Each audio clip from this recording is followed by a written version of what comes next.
என்ன நோயினே தெரியல. ஓயாம அழுதுகிட்டு இருக்கோம். நீங்கதான் காப்பாத்தணும். அம்மா, நான் சாதாரண மனுஷம்மா. என்னால எதுவுமே முடியாது. உயிர்களை காப்பாத்துறதும் கண்ணீரை துடைக்கிறதும் அந்த மருதமலையான் தான். குழந்தைய கொண்டு போய் அவன் சன்னிதானத்துல போட்டு மனசார வேண்டிக்க. உன் மனக்குறைய அவன் தீர்த்து வைப்பான்.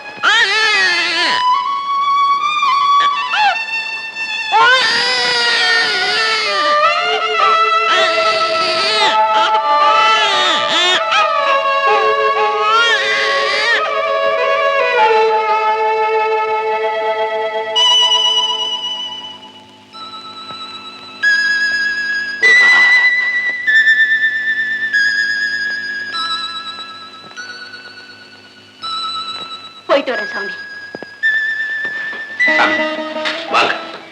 60 ரூபாய் சம்பளத்துல இருந்தப்போ எந்த கவலையும் இல்லாம நிம்மதியா வாழ்ந்துகிட்டு இருந்தேன். இப்ப அந்த ஆண்டவன் முருகன் அருளால 6 லட்சத்துக்கு அதிபதியா இருக்கிறேன். என்ன பிரயோஜனம்? ஆண்டவன் உங்களுக்கு நல்லதானே செஞ்சிருக்கிறான். இல்லைங்க, அப்பவெல்லாம் பொழுது சாஞ்சா கஞ்சியோ கூடோ குடிச்சிட்டு படுப்பேன், நிம்மதியா தூங்குவேன். இப்ப படுத்தா தூக்கமே வரமாட்டேங்குது. பணத்தை கொடுத்துட்டு நிம்மதியை பறிச்சுட்டானே. ஏன் சாமி? அவன் பறிக்கல, நீங்க தான் பறி கொடுத்துட்டீங்க சாமி. ஆமா, ஏழையா இருந்தப்போ எந்த காரியமா இருந்தாலும் அவன் பார்த்துக்குவான் தீர்த்துக்குவான்னு பொறுப்பெல்லாம் ஆண்டவன்கிட்ட ஒப்படைச்சீங்க. ஆனா பணம் வந்தப்புறம் எல்லா பொறுப்பையுமே நீங்களே எடுத்துக்கிட்டீங்க. சாமி, கூடவே இருந்து பார்த்த மாதிரி அப்படியே சொல்றீங்களே. நீங்க சொன்னது அத்தனையும் உண்மை. அப்பெல்லாம் பூஜையில உட்கார்ந்தா 5 மணி நேரம் ஆனாலும் என் நெஞ்சு அவனையே நினைச்சுக்கிட்டு இருக்கும்.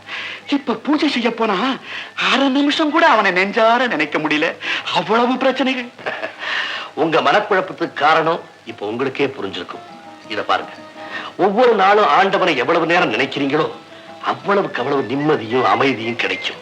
அதனால பொருட்செல்வத்தை அதிகமா பொருட்படுத்தாம அருட்செல்வத்தை நாடுங்க. நீங்க நினைக்கிற நிம்மதி தானே உங்க வீடு தேடி வரும். ஆகட்டும் சாமி, அப்படியே செய்கிறேன்.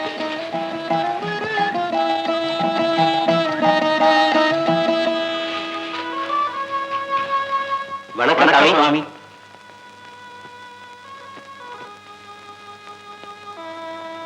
தர்மகர்த்தாவா? வர சொல்லி இருந்தீங்களாமே. ஆமா, உங்ககிட்ட ஒரு முக்கியமான விஷயம் பேசணும். சொல்லுங்க சாமி. மருதாச்சலமூர்த்தியுடைய அருளால பலனடைஞ்ச பக்தர்கள் பலர் உண்டியல்ல நிறைய காணிக்கை செலுத்திருக்காங்க. நாளைக்கு தை அமாவாசை, நிறைஞ்ச நாள். உங்க முன்னாலேயே உண்டியலை திறந்து அதுல இருக்கிற பொருளையும் பொன்னையும் உங்ககிட்ட ஒப்படைச்சிடுறேன். அதை வச்சுட்டு திருப்பணியை உடனே ஆரம்பிச்சிருங்க. அப்படியே செய்கிறோம்.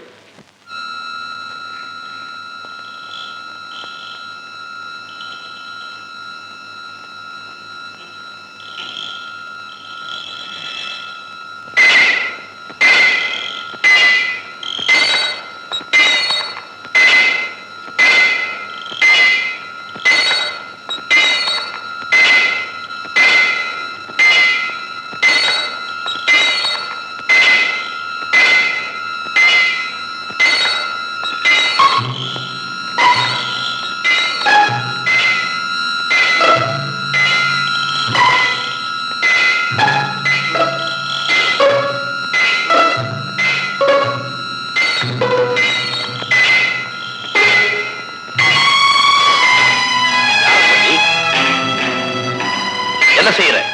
உண்டியலை உடைக்கிறேன். உள்ள இருக்கிற பணத்தை எடுக்க. அந்த கடவுளுடைய சொத்துப்பா, அதை தொடாதே. சுட்டரிச்சு விடுவாப்பா அந்த சுப்பிரமணிய. கள்ளர்களை கல்லாக்கி விடுவா அந்த கந்த. களவாட வந்த உன்ன கையக்கால முடமாக்கி விடுவாப்பா. யாருகிட்ட கதை இழக்கிற? கதை இல்லப்பா, உண்மையத்தான் சொல்றேன். ஒரு காலத்துல நானும் உன்ன மாதிரி தான் கடவுளுடைய சொத்தை களவாட போனேன். என் காலையே முடமாக்கிட்டாப்பா. அந்த கதி உனக்கு ஏற்பட வேண்டாம் தான் சொல்றேன். பேசாம திரும்பி போயிடு. பேசினா நம்பி ஏமாந்துருவேன் பாத்தியா? பணத்தை எடுக்காம நான் இங்க இருந்து போகவே மாட்டேன். வேண்டாப்பா, நான் சொல்றத கேளு. வேண்டாப்பா, வேண்டாப்பா, நான் சொல்றத கேளு. வேண்டாப்பா, நான் சொல்றத கேளு. வேண்டாப்பா.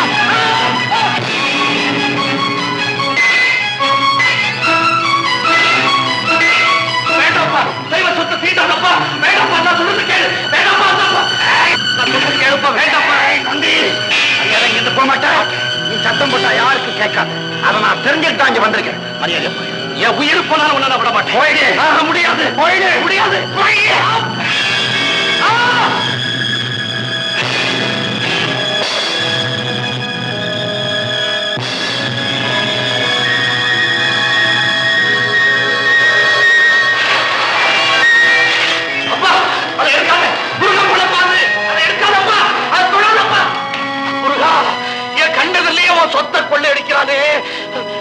ஒண்ணு செய்ய முடியல முருகா.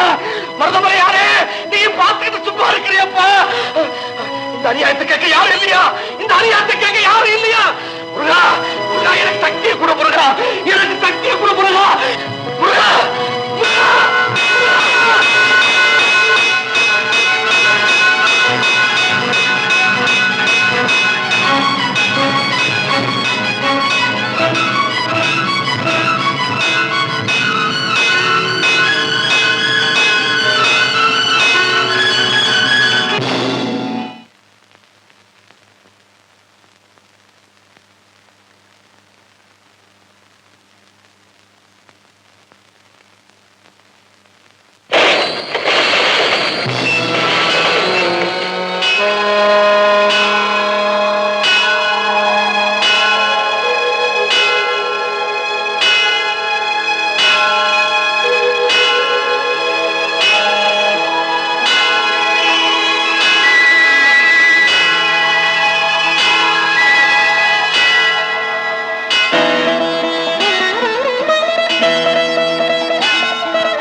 இனிமே பாதுகாக்க முடியாதப்பா.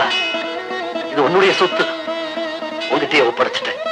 மருதமலையாரே, உன் சன்னிதானத்தை திருட வந்து முடமான என்ன நடமாட வைக்கிறதுக்காகத்தான் அந்த திருடன் அனுப்புறியா? அது யாருப்பா? அது யாரப்பா? அது யாரப்பா?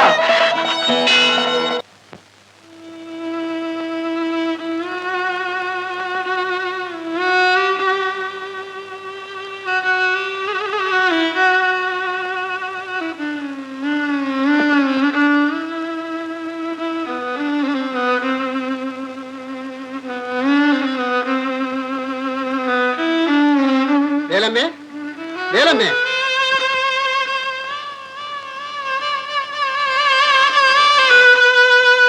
வாங்கய்யா, கொஞ்சம் பொறுத்துக்குங்க, உங்க கடனை கொடுத்துடுறேன்.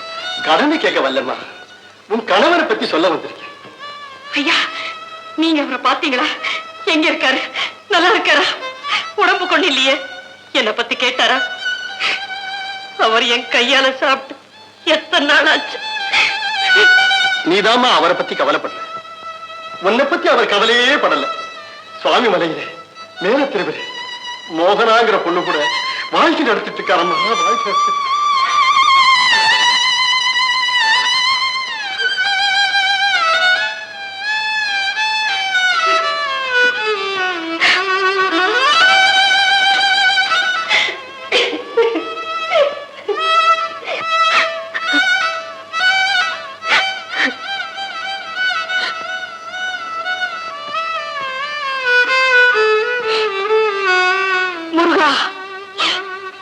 முருகன் உன்னை காப்பாற்றுவாரம்மா. இப்பவே நேரா புறப்பட்டு போய் உன் புருஷனை பாரு, எல்லாம் சரியா போகுது. இந்த இதை வழிச்சல் இந்தம்மா, ஐயா, உங்களுக்கு சேர வேண்டிய வாடகை பணமே நிறைய பாக்கி இருக்கு. இப்போ வழி செலவுக்கும் பணம் கொடுத்து பிரிஞ்சு எங்க குடும்பத்தை சேர்த்து வைக்க உதவி பண்றீங்க. உங்க பெருந்தன்மையை நான் மறக்க மாட்டேன் ஐயா, மறக்கவே மாட்டேன். வரையா.